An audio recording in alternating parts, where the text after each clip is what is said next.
अजा एकादशी व्रत पूजा विधि। अजा एकादशी व्रत के दिन साधक को कुछ विशेष नियमों का पालन करना चाहिए। इस दिन सुबह जल्दी उठकर स्नान ध्यान करें और पूजा स्थल की साफ सफाई करें। इसके बाद ईशान कोण में एक चौकी पर भगवान विष्णु की मूर्ति या तस्वीर स्थापित करें। ऐसा करने के बाद व्रत का संकल्प लें और भगवान विष्णु को धूप, दीप, पुष्प, पंचामृत, तुलसी, चंदन इत्यादि अर्पित करें। फिर भगवान को फल एवं मिठाई का भोग लगाएं और आरती के साथ पूजा संपन्न करें। इस बात का ध्यान रखें कि आरती से पहले एकादशी व्रत कथा का पाठ जरूर करें। अजा एकादशी व्रत का महत्व।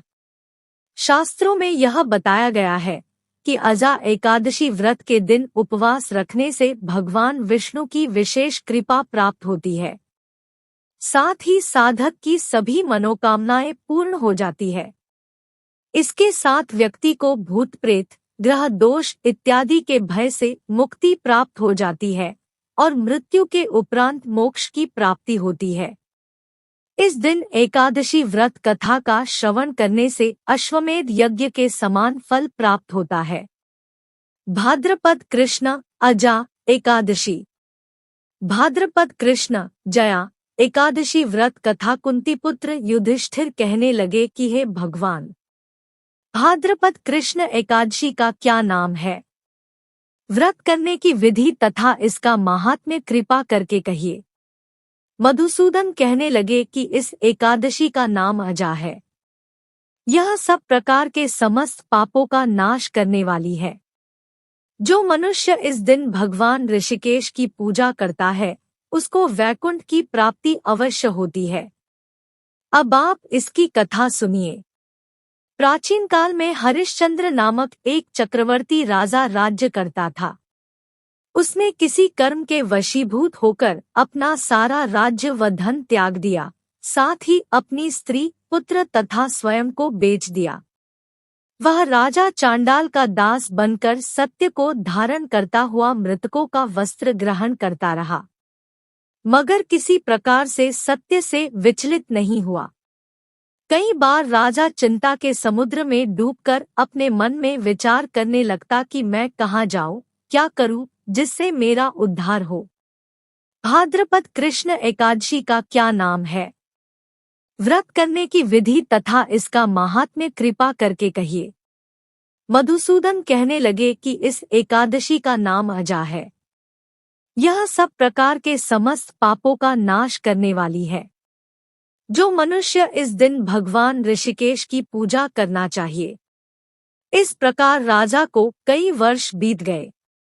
एक दिन राजा इसी चिंता में बैठा हुआ था कि गौतम ऋषि आ गए।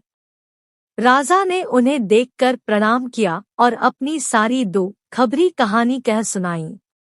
यह बात सुनकर गौतम ऋषि कहने लगे कि राजन, तुम्हारे भाग्य से आज से 7 दिन बाद भाद्रपद कृष्ण पक्ष की अजा नाम की एकादशी आएगी। तुम विधिपूर्वक उसका व्रत करो।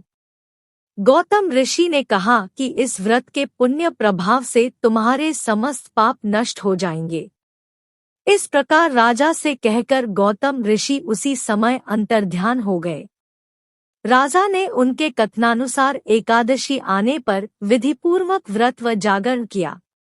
उस व्रत के प्रभाव से राजा के समस्त पाप नष्ट हो गए। स्वर्ग से बाजे बजने लगे और पुष्पों की वर्षा होने लगी। उसने अपने मृतक पुत्र को जीवित और अपनी स्त्री को वस्त्र तथा आभूषणों से युक्त देखा।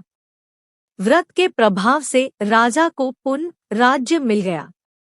अंत में वह अपने परिवार सहित स्वर्ग को गया।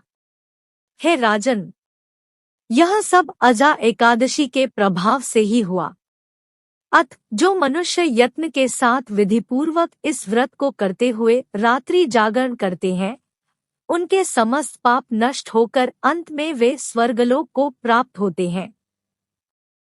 इस एकादशी की कथा के श्रवण मात्र से अश्वमेध यज्ञ का फल प्राप्त होता है।